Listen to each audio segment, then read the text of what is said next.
My son told me to leave my grandson's baptism right in front of God and everyone. So I smiled, walked out, and made one phone call that destroyed their perfect little family.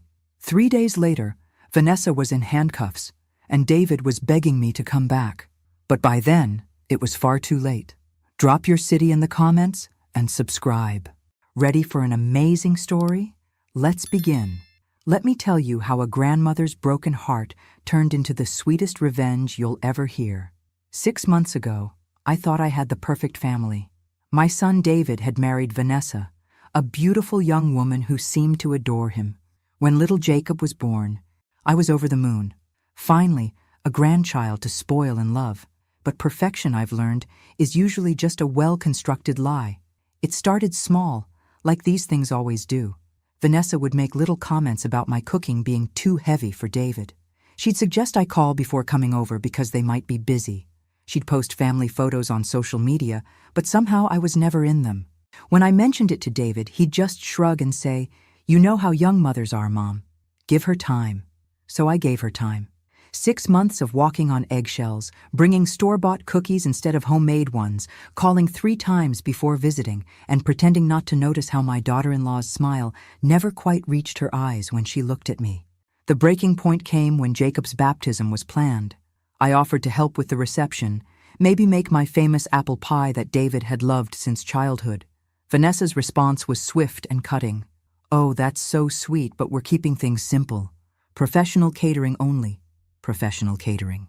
For a baptism reception in the church fellowship hall. I should have seen it coming then. Should have realized that a woman who'd replace her mother-in-law's apple pie with store-bought desserts was capable of much worse. But love makes you stupid sometimes, especially when it comes to family. The night before the baptism, I ironed my best navy dress, the one Robert had always said brought out my eyes. I polished my grandmother's pearls and practiced holding Jacob just right for the photos. I'd bought him a beautiful silver baby cup from Tiffany's, engraved with his initials and the date. I even wrote a speech in case they asked family members to share a memory or blessing. What a fool I was. The morning of the baptism dawned bright and clear. I arrived at First Methodist 15 minutes early, carrying Jacob's gift and wearing my proudest grandmother smile. The church was decorated simply but elegantly with white roses and baby's breath. Friends and family were already gathering in the pews, everyone dressed in their Sunday best. I found David near the altar, looking handsome in his charcoal suit and holding my grandson like he'd been born for fatherhood. My heart swelled with such fierce pride and love that I almost forgot about the tension of the past months. "David, sweetheart," I called softly, approaching with the gift box. That's when I saw Vanessa's face. She was standing near the baptismal font in a flowing cream dress, looking like she'd stepped out of a magazine. But when she saw me coming toward them, her expression shifted from serene to furious in a heartbeat. She whispered something sharp in David's ear, her manicured fingers gripping his arm with white-knuckled intensity. I watched my son's face change, saw him glance between his wife and me with the look of a man caught between 2 fires. "Mom," he said quietly when I reached them, not meeting my eyes. "We need to talk." The gift box suddenly felt heavy in my hands. Around us, the church filled with soft conversation and gentle laughter as more family arrived. I could see my sister Martha settling into a pew near the front, saving me a seat. Everything looked normal, festive, perfect, except for the storm clouds gathering in my son's eyes. "What's wrong? Honey?" I asked, though something cold was already spreading through my chest. David looked at Vanessa again, and she gave him a small, sharp nod, the kind of nod that said, "Do it now or else." "Mom," he said, his voice barely above a whisper, we think, maybe it would be better if you didn't stay for the ceremony." The words hit me like a physical blow. Around us, the church continued its gentle buzz of preparation. Someone was testing the microphone. The organist was warming up with a soft hymn. Life was continuing normally while my world tilted sideways. "I don't understand," I said, though part of me understood perfectly. "It's just," David struggled, glancing at his wife for support. "You've been difficult lately. The comments about the catering, showing up uninvited last week, the way you keep criticizing Vanessa's choices. Difficult." The word echoed in my head like a bell tolling. 6 months of biting my tongue, walking on eggshells, and swallowing my pride. And I was difficult. "David," I said carefully, "I bought him a christening gift. I'm his grandmother." "I know, but Vanessa feels uncomfortable, and this is supposed to be a peaceful, spiritual moment for our family. Our family. Not his family that included me, but their family that clearly didn't." The church fell silent around us, as if everyone had suddenly sensed the drama unfolding. I could feel eyes turning our way, hear the whispered conversation starting. My sister Martha was looking concerned, half rising from her pew. That's when Vanessa stepped forward, her voice carrying just enough for nearby guests to hear. "Margaret, I hope you understand. This is Jacob's special day, and we just want everything to be perfect and peaceful. Maybe it's best if you take some time. Take some time." Like I was having a breakdown instead of being publicly humiliated by my own family. The gift box slipped from my numb fingers, hitting the floor with a hollow thud. The sound seemed to echo through the suddenly quiet church. I looked at my son, waiting for him to speak up, to defend me, to remember that I was his mother and had earned better than this. Instead, he just stood there, holding my grandson and avoiding my eyes. That's when something inside me died, and something else was born. I bent to pick up the fallen gift box, my hands steady despite the earthquake happening in my chest. When I straightened, I looked directly at my son and said the words that would haunt him for weeks to come. "Of course, dear. I understand perfectly." The relief on Vanessa's face was so obvious it was almost comical. She actually smiled, thinking she'd won. David looked surprised by my calm response, maybe even a little disappointed. Had he wanted a scene? Some drama to justify their cruelty? Sorry to disappoint, but I'd been raised better than that. "I'll just say goodbye to Jacob," I said, reaching for my grandson. For a moment, Vanessa hesitated, probably wondering if this was some trick, but the church was watching, and she couldn't very well refuse to let a grandmother kiss her grandchild goodbye without looking like a complete monster. She nodded stiffly. I took Jacob in my arms, feeling his warm weight against my chest. He was so beautiful, so perfect, with his father's dark hair and those incredible blue eyes that seemed to see straight through to your soul. He gurgled softly and grabbed at my pearls with tiny, curious fingers. "Goodbye, my sweet boy," I whispered against his soft head. "Grandma loves you more than words can say." I handed him back to David, picked up the gift box, and walked out of First Methodist Church with my head held high and my heart breaking into 1,000 pieces. But here's what they didn't know, what they couldn't have known as they watched me leave. I'd been expecting this moment for weeks. You see, being dismissed and underestimated has its advantages. People stop noticing what you're doing when they've decided you don't matter. They forget that you have eyes and ears and a brain that's been watching and listening and putting pieces together for months. I'd known Vanessa was trouble from the day David brought her home 3 years ago. She was 28 then, beautiful in that calculated way that comes from expensive salons and personal trainers. She laughed at all of David's jokes, praised his cooking, and seemed genuinely smitten. I wanted to like her. I really did. But there were little things. The way she'd answer David's phone when I called, claiming he was in the shower or busy with work. How she'd redirect conversations when I asked about her family or her past. The expensive clothes and jewelry that seemed far beyond what a dental hygienist should be able to afford, even with David's good salary as an accountant. I'm not stupid, and I'm certainly not naive. I've been around long enough to recognize when something doesn't add up, so I started paying attention. It began innocently enough. I'd noticed things during my visits. Credit card statements left on the kitchen counter showing charges to places David claimed they'd never been. Phone calls Vanessa would take in another room, speaking in hushed, urgent tones. A wedding ring tan line on her finger that was slightly wider than the band she wore as David's wife. Then there was the day I decided to surprise them with lunch and found a man leaving their house at 11 in the morning. Tall, well-dressed, driving a Mercedes with California plates. When I asked David about it later, he looked genuinely confused. What man? Vanessa didn't mention anyone stopping by. That's when I decided to do something Robert would have laughed at me for. I hired a private investigator. James Morrison was a retired police detective who specialized in background checks and domestic situations. Recommended by my neighbor's daughter, who'd used him during her own messy divorce. Professional, discreet, and thorough. "I feel silly," I'd told him during our first meeting at a coffee shop downtown. "Like I'm some paranoid old woman who watches too much television." James had smiled kindly. "Mrs. Thompson, in my 30 years of police work, I learned that a grandmother's intuition is usually more accurate than a lie detector test. What specifically concerns you?" So I told him everything. The inconsistencies, the expensive lifestyle, the mysterious visitor, the way Vanessa seemed to have no past before David. James listened without judgment, taking notes in a small, neat handwriting. "I'll need about 2 weeks," he'd said. "Maybe less if she's as careless as she sounds." She was careless. Incredibly, arrogantly careless. Within 10 days, James had uncovered what I'd suspected, but hoped wasn't true. Vanessa Maria Santos was already married, had been for 4 years, to a man named Carlos Santos in San Diego. Not only was my son living with a bigamist, but his wife was also systematically stealing from him. The bank records James obtained showed regular transfers from David's accounts to a bank in California.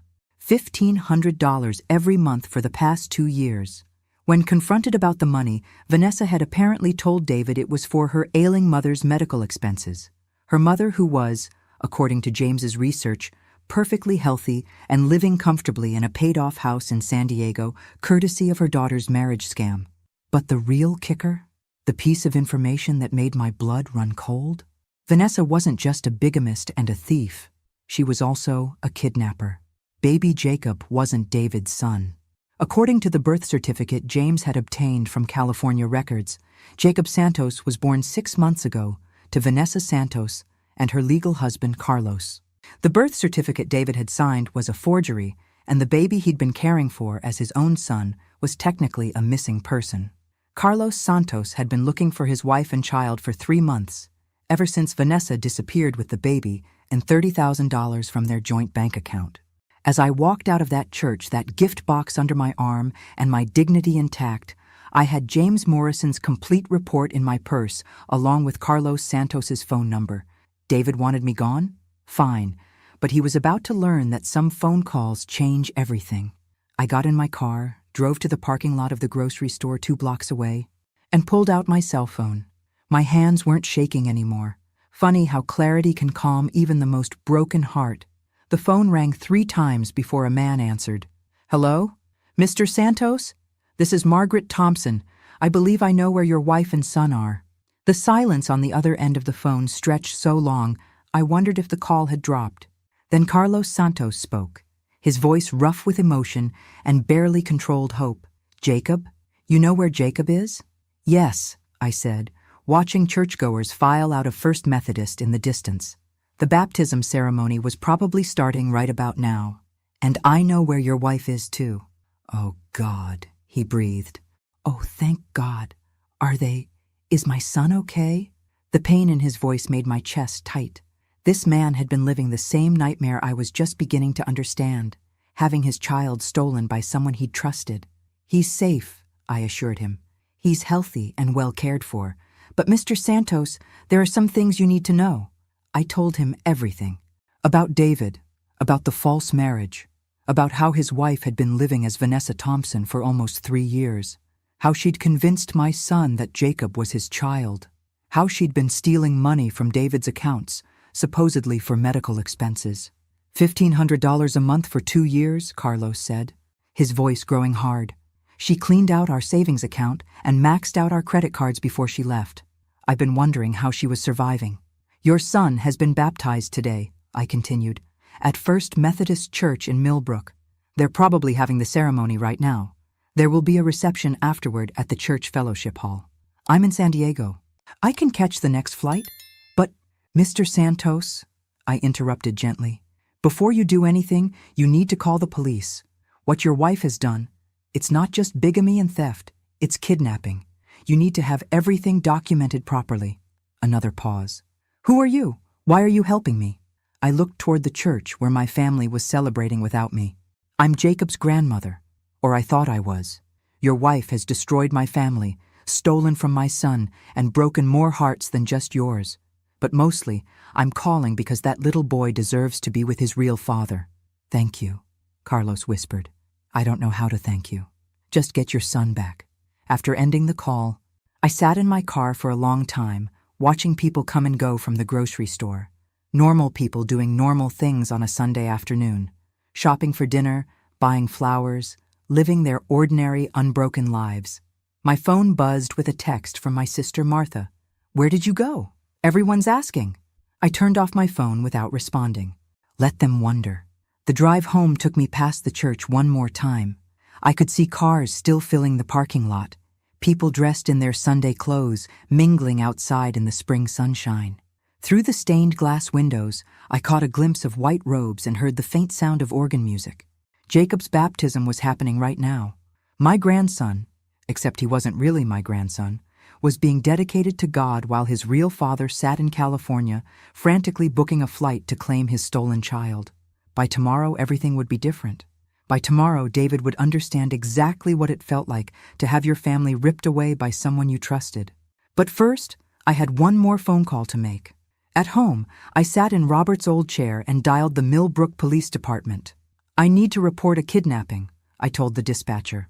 2 hours later, Detective Linda Hayes sat in my living room, a small digital recorder on the coffee table between us. She was younger than I'd expected, maybe 40, with kind eyes and a no-nonsense manner that reminded me of my daughter's soccer coach from years ago.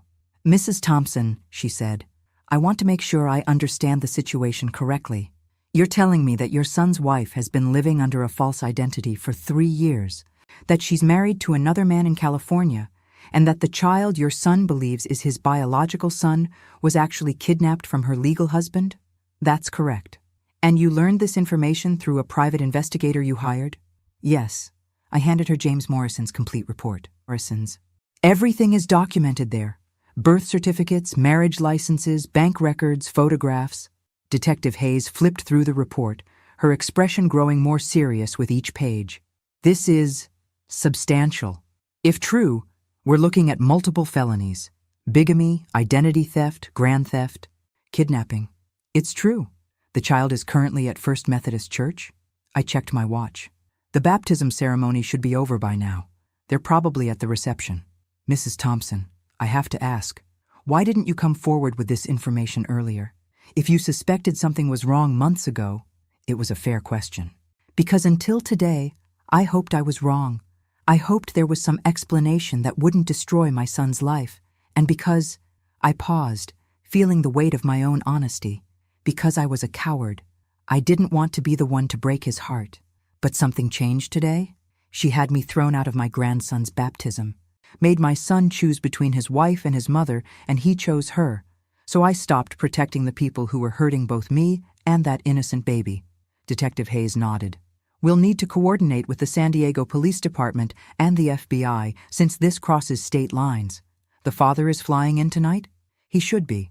This is going to be complicated. Mrs. Thompson, your son is going to feel like his entire life has been a lie. His entire life has been a lie. She stood up, tucking the report into her briefcase. We'll start with questioning Vanessa Santos. Can you think of any reason she might run if she suspects we're onto her? I thought about Vanessa's smug smile as she watched me leave the church. No, she thinks she's won. She thinks she's convinced everyone that I'm just a bitter, jealous mother-in-law causing trouble. She has no idea anyone knows the truth. Good. That gives us an advantage. After Detective Hayes left, I called James Morrison to thank him for his thorough work. Then I poured myself a glass of Robert's good wine, the bottle we'd been saving for a special occasion, and sat on my back porch watching the sun set behind the oak trees. Tomorrow would bring chaos, pain, and probably more heartbreak than any family should have to endure. David would hate me, at least at first. He'd feel betrayed, humiliated, and devastated. The woman he'd loved and trusted had used him in the cruelest possible way. But tonight, for the first time in months, I felt something I'd almost forgotten. Peace. My phone stayed off until the next morning. When I finally turned it on, there were 17 missed calls and 43 text messages, most from David, increasingly frantic as the hours passed. Mom, where are you? People are asking about you. Seriously, call me back. Mom, this isn't funny. Something's wrong. Please call. I'm coming over. The last text was from 3 hours ago. I looked out the front window and saw David's car in my driveway. David was sitting on my front porch steps, still wearing his suit from yesterday but looking like he'd slept in it. His hair was messy, his tie was gone, and he had the shell-shocked expression of a man whose world had just imploded. "Mom," he said when he saw me at the door, his voice hoarse. "Thank God. Where have you been? Why didn't you answer your phone?" I looked at my son, really looked at him, and saw exhaustion, confusion, and something else I hadn't seen in months. Remorse. "I turned my phone off," I said simply. "Would you like some coffee?" He followed me into the kitchen, moving like a man walking through a minefield. Everything about his body language told me that Detective Hayes had paid them a visit last night. "Mom, I need to ask you something, and I need you to tell me the truth." I poured coffee into 2 mugs, added cream to mine, and sat across from him at the kitchen table. The same table where I'd helped him with homework 20 years ago, where I'd listened to him practice for school presentations, where I'd celebrated his graduation and promotions, and what I'd thought was his engagement to a wonderful woman. "Ask away. Did you call the police on Vanessa?" "I reported a crime, yes." David's hands shook as he picked up his coffee mug. "They arrested her last night, right in front of everyone at the church reception. Federal agents, Mom, FBI, they handcuffed my wife in front of my friends, my coworkers, everyone. She's not your wife, David. Don't." His voice cracked. "Just don't. Not yet." I waited while he struggled with words, watching this strong man I'd raised fall apart piece by piece. "They showed me documents," he finally said. "Marriage certificate from San Diego, birth certificate with different names, bank records showing money being transferred to California. They say she's been stealing from me for 2 years. She has been. And Jacob?" His voice broke completely. "They say Jacob isn't mine. They say his real father is flying in from California to take him home." I reached across the table and took his hand, surprised when he didn't pull away. "I'm sorry, sweetheart. I'm so sorry. How long have you known?" "I've suspected for months. I hired a private investigator 2 weeks ago. I got proof last Thursday." David stared at me, processing this timeline. "You knew when you came to the baptism yesterday? You knew she wasn't really my wife, and Jacob wasn't really my son, and you still came?" "I came because I love you, because I wanted to see my grandson one more time before—" I stopped, not wanting to hurt him more than necessary. "Before what?" "Before you learned the truth and lost him forever." The silence stretched between us, filled with the weight of everything that had been destroyed in 24 hours. Finally, David spoke again. "She made me ask you to leave. I didn't want to, but she said if I didn't support her, she'd take Jacob and move back to California. She said you were trying to undermine our marriage, that you were jealous of our happiness. And you believed her. I loved her. Mom, I thought she loved me. I thought Jacob was my son." He looked up at me with eyes full of pain and shame.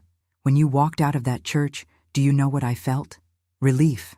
Relief that the drama was over, that Vanessa would be happy, that we could have a peaceful family celebration."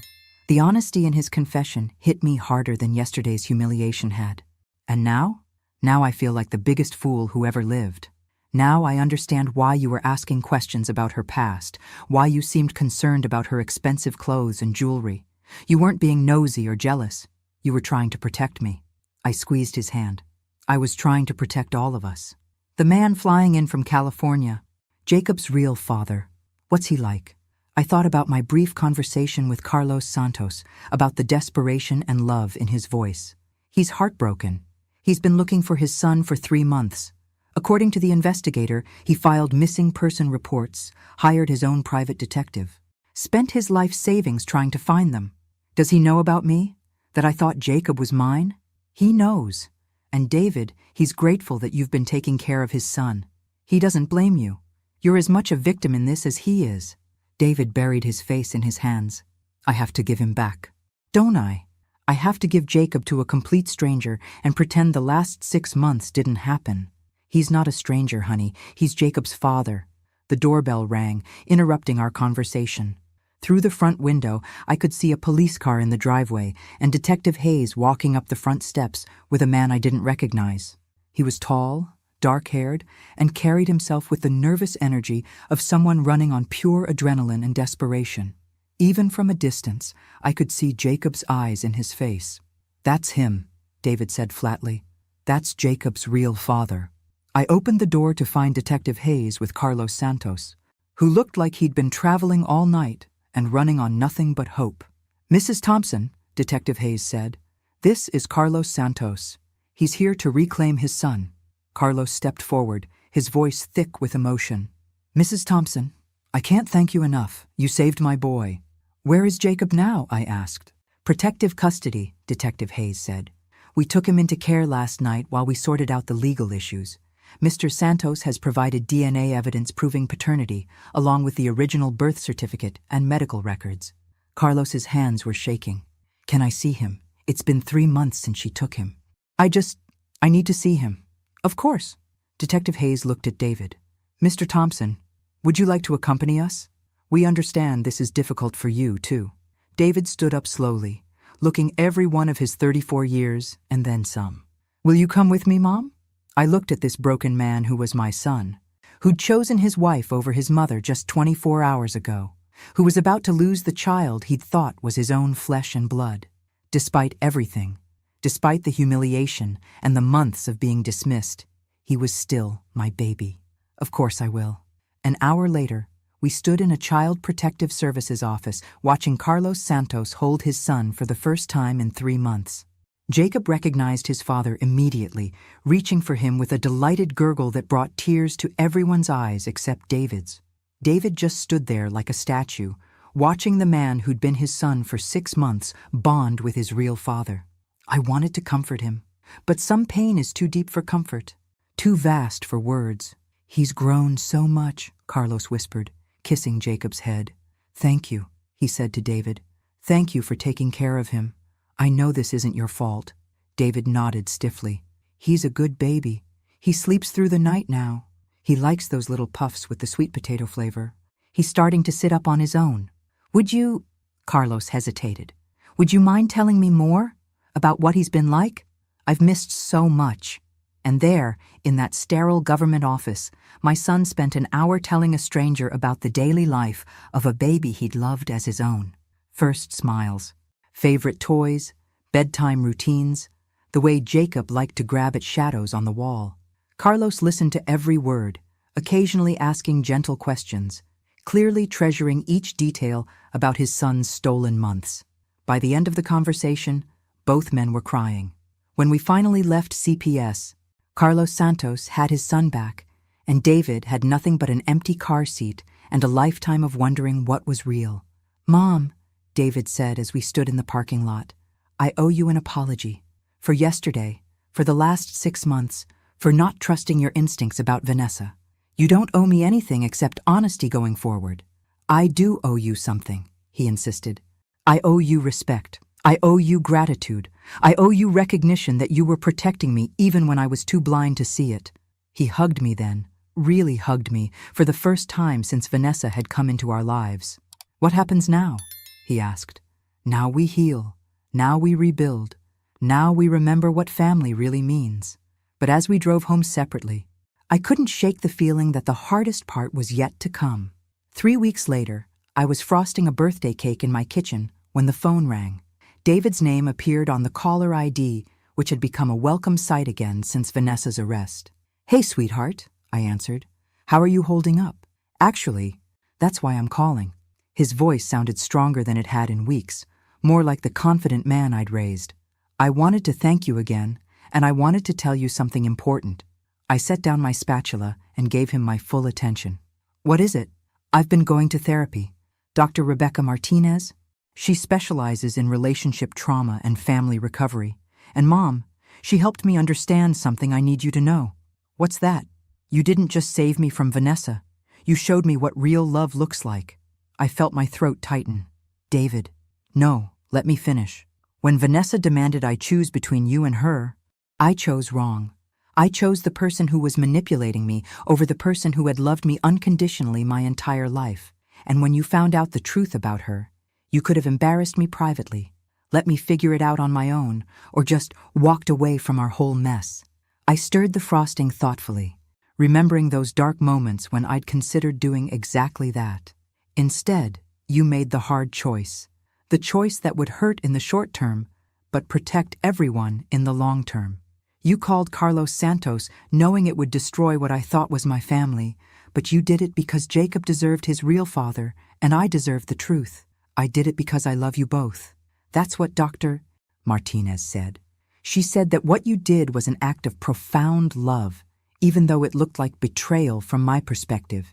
She called it tough love with consequences. I smiled at that. Sounds like a smart therapist. She is. And she's helped me realize something else. I want to make things right between us. Really right. Not just apologize and move on, but rebuild our relationship on honest ground. I'd like that. Good, because I have a proposal. Are you free Saturday afternoon? I think I can manage that. What did you have in mind? Carlos Santos called me yesterday. He wants to meet with both of us. He's driving up from San Diego with Jacob, and he asked if we'd like to spend some time together, get to know each other properly.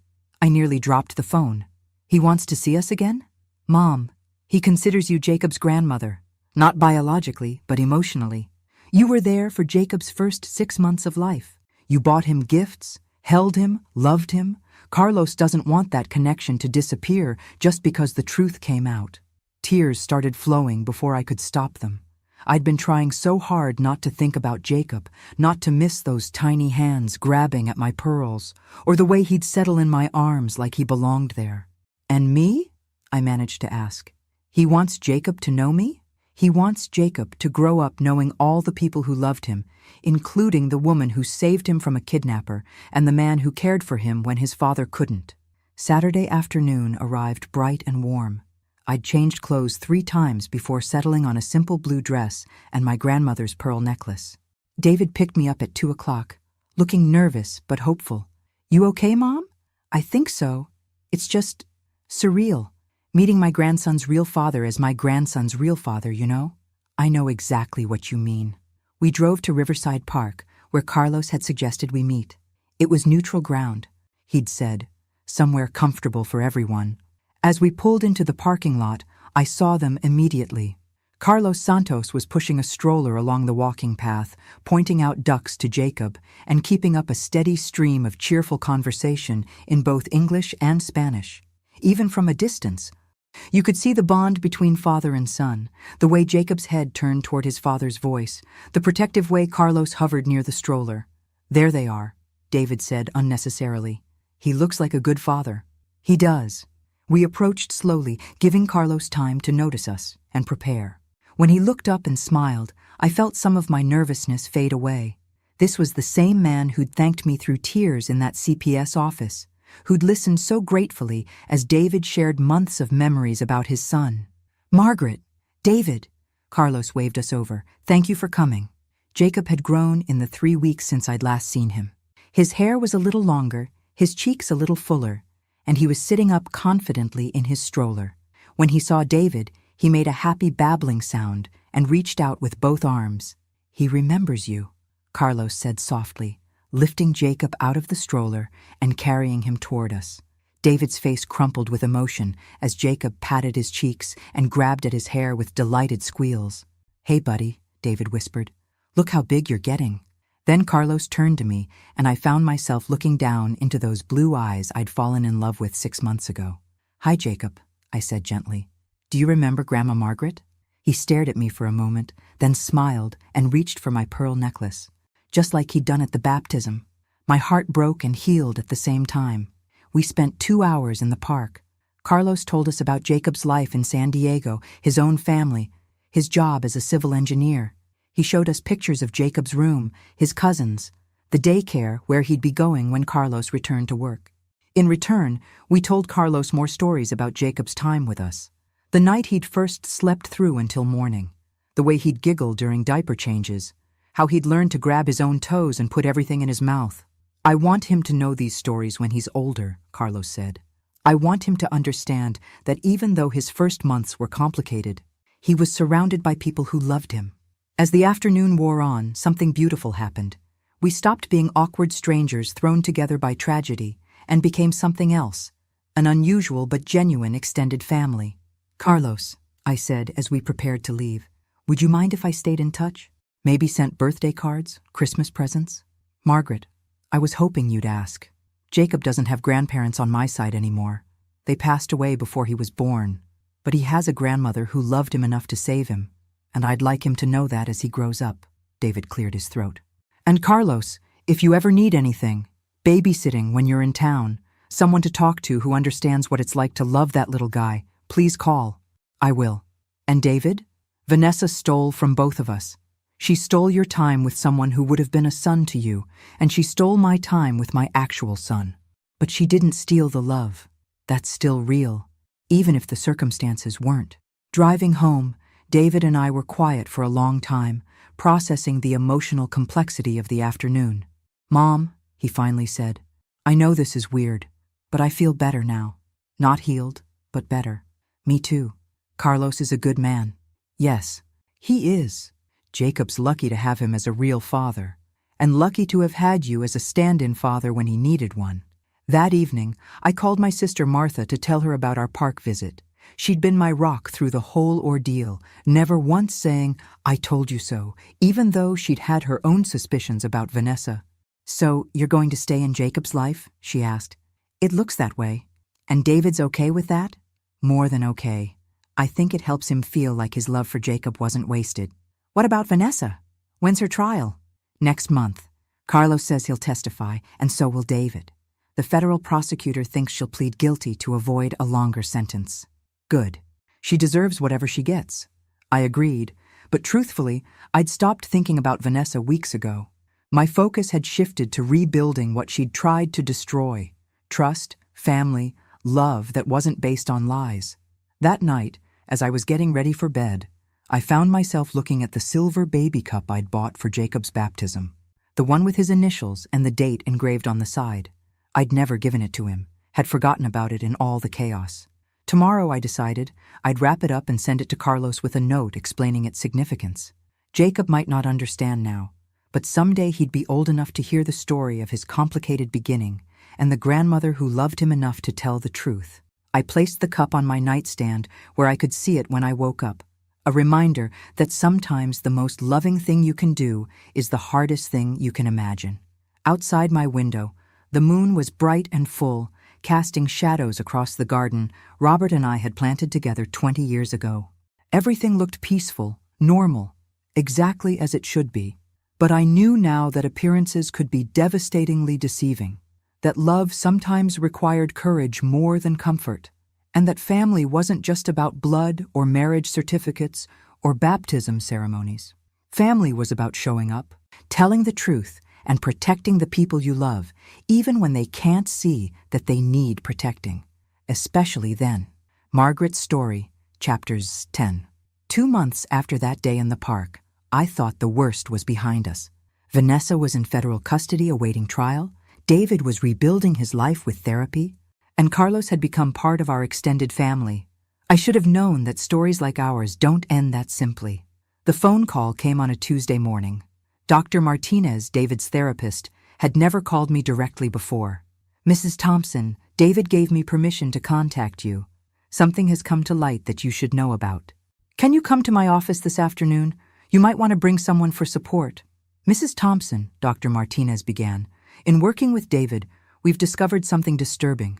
Vanessa Santos isn't just a bigamist and kidnapper.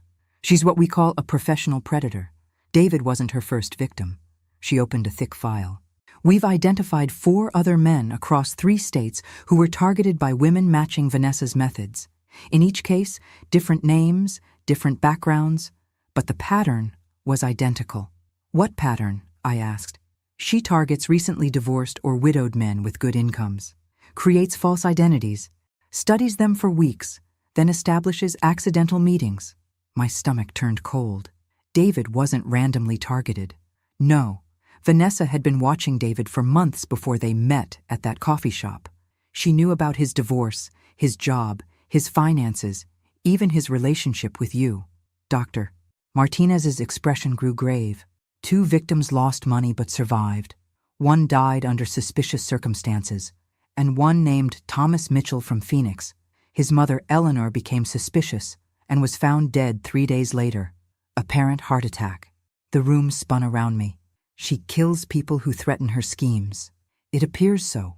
Mrs. Thompson, you may have saved not just Jacob, but also David's life, and quite possibly your own.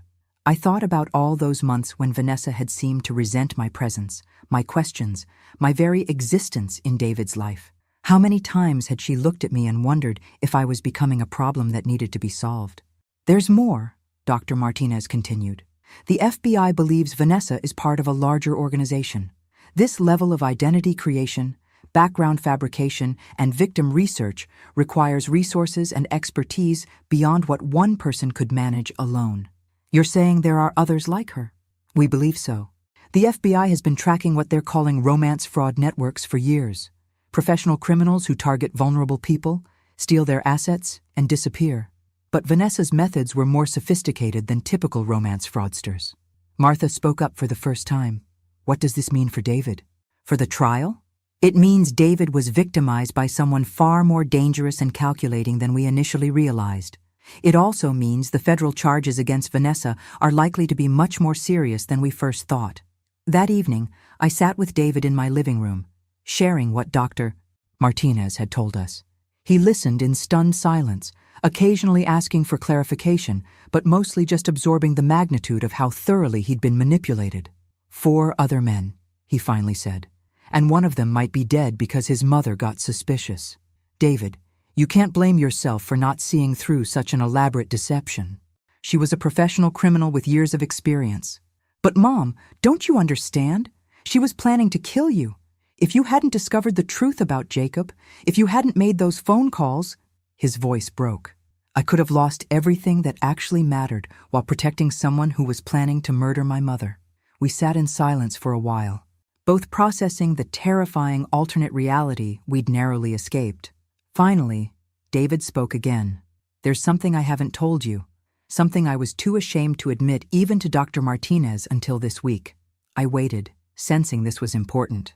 Remember how Vanessa always had explanations for her expensive clothes and jewelry? How she said her previous job had been very well paid? Yes. And remember how she always seemed to know exactly what to say to make me feel better about any concerns you or Martha raised? I remember. David's hands were shaking as he continued. Last month I found something in the garage while I was packing up her things for the police. A notebook hidden in a box behind some old Christmas decorations. He pulled out a small, leather-bound journal and set it on the coffee table between us. She kept notes, Mom. Detailed notes about me, about you, about our family dynamics. She documented my schedule, my financial habits, my emotional triggers. She recorded our arguments, our conversations, even our intimate moments. I stared at the journal like it was a poisonous snake. She was studying you, like a scientist studies a lab rat. Look at this. He opened to a page marked with a bookmark. This entry is from 2 months after we started dating. David responds well to subtle criticism of his mother's interference. Suggesting Margaret doesn't trust his judgment creates immediate defensive loyalty. Use sparingly to avoid detection. The clinical coldness of it made me nauseous. And this one, from last Christmas.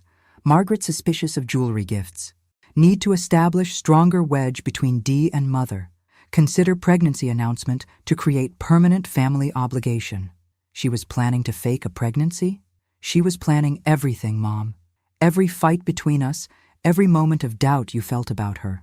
Every time I chose her over you. It was all calculated manipulation based on her psychological profile of our family.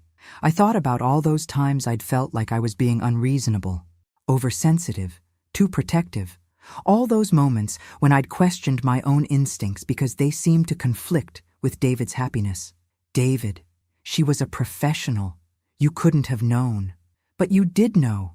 Your instincts told you something was wrong from the very beginning. And instead of trusting the woman who raised me, who loved me unconditionally my entire life, I trusted someone who was literally taking notes on how to manipulate me more effectively. That's when the last piece of the puzzle fell into place for me. David, she didn't just target you randomly. She targeted our family specifically because of me. What do you mean? Think about it. A widow with a close relationship to her adult son, significant assets from Robert's life insurance, and a tendency to be protective of family. I was the real threat to her long-term plans because I was the one person who might see through her act. So removing you from the picture wasn't just about accessing my money. It was about removing the one person who could expose her. Exactly. And when throwing me out of the baptism didn't work, when I didn't retreat and disappear like she expected, I paused, understanding flooding through me. She would have had to escalate to more permanent solutions. The journal sat between us like evidence of a nightmare we'd barely escaped. As I looked at my son, I realized that in trying to save Jacob, I had unknowingly saved us all. 3 weeks before Vanessa's trial, FBI agent Patricia Moreau visited me. She was about David's age with sharp eyes and calm authority. "Mrs. Thompson, I'm investigating what we call Operation False Promise, the romance fraud network Vanessa was part of." For 2 hours, Agent Moreau questioned me about every interaction with Vanessa, the casual financial questions, her interest in my health and routines, how she'd gathered information about our family. "She was profiling you," Agent Moreau confirmed, "building a psychological portrait to neutralize you as a threat." She showed me photographs on her tablet. "We've identified 6 victims across 4 states. This man, Robert Chen from Seattle, lost $40,000. Marcus Williams from Denver lost $200,000. And the man who died? Thomas Mitchell from Phoenix. His mother Eleanor hired a private investigator like you did. 3 days before the report, Eleanor suffered what appeared to be a heart attack. I studied Eleanor's photograph. She looked like me. Silver hair, intelligent eyes, a mother who loved her son enough to ask uncomfortable questions. How did she die? Officially, heart attack. But Eleanor was found with tea that tested positive for chemicals that can trigger cardiac episodes in elderly people. My blood ran cold. She was poisoned. We exhumed her body last month, found enough evidence to convince us Eleanor Mitchell was murdered. Agent Moreau showed me an organizational chart with dozens of photographs. The family operates like a business. They have researchers who identify targets, infiltrators like Vanessa, support staff who create false identities, and cleanup specialists. Cleanup specialists? People who eliminate threats. People like Eleanor Mitchell. I stared at the chart, processing the criminal empire we'd exposed. How many victims? 37 confirmed cases over 5 years, but we believe that's a fraction of their activity. And now? Now we have a living witness who uncovered their operation before completion. Your testimony gives us our best chance of bringing down the entire network. That evening, David and I sat in my kitchen processing what Agent Moreau had told us. The magnitude of the criminal organization we'd exposed was staggering, and the realization that I'd been marked for elimination was still sinking in. "Mom," David said quietly, "I need to tell you something I've been thinking about since we found Vanessa's journal." "What is it?" "Remember the night you had that fall in your bathroom? About 2 months before the baptism?" I did remember. I'd slipped on what I thought was a wet spot on the tile floor and bruised my ribs badly enough to consider going to the emergency room. Vanessa insisted on coming over to check on you. She brought soup and stayed for 2 hours, cleaning your bathroom and making sure you were comfortable. I remember. I thought it was very thoughtful. David's expression was grim. I think she was testing something, seeing how you'd react to a staged accident, how your recovery would go, whether anyone would be suspicious if something happened to you. The soup, the thorough cleaning of my bathroom, the way she'd asked detailed questions about my symptoms and recovery time. She was rehearsing, I said, the truth hitting me like ice water. That fall wasn't an accident. I think she created the wet spot, waited to see if you'd fall, then positioned herself as the concerned daughter-in-law who came to help. If you'd been seriously injured, she could have escalated from there. And if I died from the fall, she would have been the grieving family member who'd tried so hard to take care of you. No one would have questioned your death, and she would have eliminated the biggest threat to her long-term plans. We sat in stunned silence, realizing how close I'd come to being another Eleanor Mitchell, another suspicious mother whose concerns were silenced permanently. "David," I said finally, "tomorrow I'm calling Agent Moreau back. They need to investigate that bathroom incident." "Mom, what if there are other things we haven't thought of? Other times she might have been testing ways to hurt you." I thought about all those family dinners, all those times Vanessa had insisted on helping in the kitchen, all those occasions when she'd been unusually solicitous about my health and well-being. Then we're going to remember them all, every single one. And we're going to help the FBI put these people away for the rest of their lives. As I locked my doors that night and set the alarm system David had insisted on installing, I realized that discovering Vanessa's true identity had been only the beginning. We hadn't just uncovered a marriage scam. We'd stumbled into the middle of a criminal conspiracy that had destroyed dozens of lives. But for the first time since this nightmare began, I felt something stronger than fear or anger. I felt purpose. Eleanor Mitchell had died asking the right questions, but asking them too late. Thomas Mitchell had lost his mother because she'd gotten too close to the truth. Not this time. This time, we were going to be the ones who brought them down. The preliminary hearing was scheduled for a cold Tuesday in November. When Vanessa was led into the courtroom in handcuffs and an orange jumpsuit, she looked smaller without her designer clothes. But when our eyes met, I saw cold calculation, as if she was still working angles. David sat beside me, jaw clenched tight. When the prosecutor asked for her plea to charges of kidnapping, bigamy, wire fraud, and conspiracy to commit elder abuse, Vanessa's voice was flat and professional. Not guilty to all charges. Her defense attorney had been hired by serious money, evidence of how organized this network was. Then the bombshell dropped. The government calls Mrs. Elena Rodriguez to the stand. A woman in her 70s walked slowly to the witness stand, using a walker. She looked hollow-eyed, traumatized. Mrs. Rodriguez, please tell the court about your relationship with the defendant. She was my daughter-in-law, married to my son Miguel for 6 years. Murmurs rippled through the courtroom.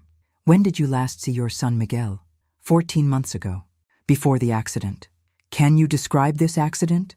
Mrs. Rodriguez began crying. Miguel fell down the stairs carrying laundry. The stairs were slippery. Vanessa was there, called the ambulance, seemed so worried. What happened to Miguel? He died from head trauma. The doctor said the fall was very unlucky. David reached for my hand. This wasn't just fraud. This was murder. After Miguel's death, what happened to his estate? Vanessa inherited everything, almost $300,000. 2 weeks after the funeral, she took the money and disappeared. During recess, Agent Moreau found us. We found Vanessa's journal about Miguel, too. Notes about his schedule, insurance policies, physical routines. She studied him like she studied David, with one difference. In Miguel's case, she completed the plan. When court resumed, forensic pathologist Dr. Harold Brennan testified that Miguel's injuries suggested he was struck before falling, that his death was staged murder. As we left the courthouse, David spoke quietly. The night before the baptism, Vanessa suggested a larger life insurance policy on me. $500,000. She had the paperwork ready. If I hadn't made those phone calls, I would have signed that policy and probably had an unlucky accident within months. That night, I realized we still didn't know the full scope of what we'd uncovered. Other families were being targeted. Other elderly parents who asked questions were being marked for elimination. I'd made a decision that would change my life. I wasn't just going to testify against Vanessa. I was going to help the FBI bring down the entire network. Some fights are worth the risk, even when the enemy is more dangerous than you imagined. The call came at 3:47 a.m. on a Thursday in December, 3 days before Vanessa's trial. Nothing good ever happens at that hour. Mrs. Thompson? Agent Moreau's voice was urgent. Stay calm. We're sending security to your house. Vanessa Santos escaped federal custody 6 hours ago. I was fully awake now. How? The transport van was ambushed by 3 individuals with military weapons. 2 marshals are critical. This was professional extraction. The family has decided you're too dangerous to leave alive. 20 minutes later, I was in an armored SUV watching my house disappear in darkness. Agent Moreau